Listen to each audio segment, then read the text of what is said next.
Alright, ayan, magandang hapon sa lahat. Ito po ang sapatos ng duwende. Ayan. Kitang-kita naman natin ang korte.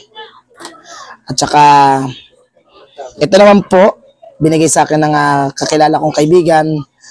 Ako mismo ang sumaksi, isinabit sa manok, binaril lang airgun, harap-harapan mga isang di pa lang ang layo, hindi tinablan yung manok. Talagang namangha ako sa gumawa nito.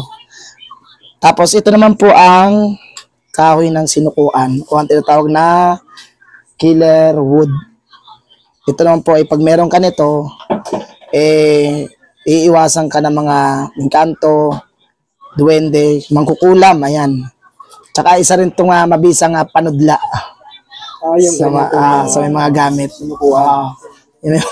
Yung may mga kapwa anting, ayan. Isa rin ito. Kahit ito na lang ang akin. Ito naman po, ayan. Ito ay galing sa isang blazer ng Haring Bakal na ako rin mismo ang nakasaksi sa harap ng bahay ko. Kasi actually idol ko siya. Ako naman idol niya sa pagkanta. Sa tapat ng bahay ko nung gabing yon, nagiinuman sila. Sinaksak siya ng tinidor. Dumikit sa balat niya dito sa tiyan. Tapos yung kainuman niya na yon, kasi hindi siya tinablan, sabi niya, kala mo ba tatablan ako niya? Binunot niya yung tinidor. Tapos yung sumaksak sa kanya bumalik, kumuha ng kutsilyo, sinaksak siya dito ulit sa tiyan. Pagsaksak na ganun, bumaluktot yung kamay. Ayan, hindi talaga siya tinatablan. Kaya, syempre para sa mga nagnanais, ayan, ganito pong libreta ang kunin nyo. Legit. Balik, binana ko to sa kanya kasi may edad na rin siya. Kasi kompleto daw ito. Ayan, kompleto po ito ng blazer ng Haring Bakal. Haring Bakal din po kasi ang may-ari, taga Mindanao. Tsaka, nung hinampas din siya ng 2x2 na may pako sa dulo, hindi siya tinatablan. Ang pinaka-latest ko na nakita sa kanya, hinampas siya ng itak sa ulo 3 beses. Hindi rin siya nasugatan. Kaya nakakabilib. Pero, syempre para sa ating utol, sa ating blazer naman dito sa, pwede ba sabihin yung address dito? Dito sa ating, sa Amparo. Kamarin ba ito? Kamarin? Sa Amparo, Kamarin, Caloocan. Sa ating blazer naman sa na-experience ko, kasi siya ang madalas na magbaon sa balat ko. Ayan, maraming baon sa balat ko. Ayan. Oo. Kasi ito minsan sa sobrang haba ng orasyon, minsan tinatamad ako.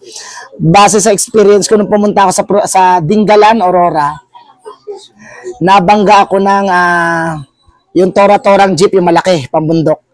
Nakatalikod ako, wala akong orasyon, bali baon lang ang meron sa akin nung wala akong gamit na mga ganito. Tumama yung ganyang kataba na tubo dito sa likod ko, na atrasan ako ng malaking Naglalakad ako sa daan, pag atras, pag tama, tumunog, ang lakas ng tunog. Tumalsik ako sa mga 3 dipaan layo. Naglalakad pa rin ako. Pagtingin ko sa likod, binangga pala ako. Pero wala akong naramdaman na kahit na na sakit. Kaya doon ako naniniwala na okay po yung baon, mga baon sa katawan, sa balat ni Blazer Victor Buban. Ayan. Kaya sa mga nagnanais po, ayan, para gusto po magpa-member sa Haring Bakal, sa pinakamalapit o malayo man na lugar, dito lang po yan sa Amparo, Kamarin, Caloocan. Victor Buban, Blazer ng Haring Bakal.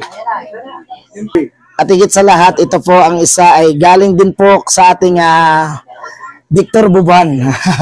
Ayan, ito po ang bisa nito para sa lakas. Ayan, ito po para sa lakas. Ito po ay minsan binaon sa katawan ko kaso lumabas dahil bawal gumawa ng kalokohan. Ayan. Susubukan natin sa ating isang kautol, Utol Rex. Utol Rex. Master Utol Rex. Yan ang ating master. Subukan natin sa lakas. Yan, iganon natin ang ating kamay. Hipitan natin to. Persahan mo. Lakasan mo. Lakasan pa. Sumusunod siya.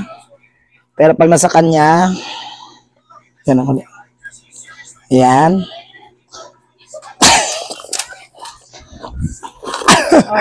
Ayaw na. Ang lakas. Ano bang kahoy yan, Tol? Ito galing sa ating Master Victor. Uy, sa akin ba? Malumiit na, ang dami nang hingi. Ang dami nang hingi. Pwede bang basagin ka? Pwedeng ibabaon to. Ayan, bibigyan natin ng ano. Basta bibigyan nyo rin ako.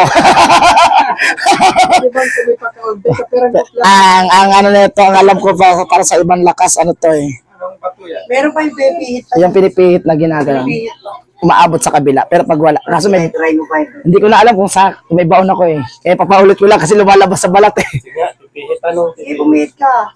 Pag wala akong baon, try mo. Ano nga gawin? Walang baon. Ay, may baon ako. Ay, baon ka nito? Wala yung baon yan. Wala siyang baon. Hindi, may baon ako. Hindi, ito ganito. Iba yan. Paano yun? Toro mo dyan. Basta mag-umikot ka sa likod para makita. Yan, diretso mo na yung paa mo. Oh, Ikot mo todo, katawan mo. Todo, ikot mo, turo mo. wala na. Parang Hanggang dyan sa charger. Oh. Hawakan mo. Ikot mo todo. Sige, umikot ka. Ikot mo todo. Ikot lang. Oh, todo. Ayan. Oh. Layo. Yun taglay. Gumana ganon. Sa lakas meron din sa tumbang braso kaso depende basta pagkagalit malakas eh. Ang layo umaabot na doon. Ganyan ang layo.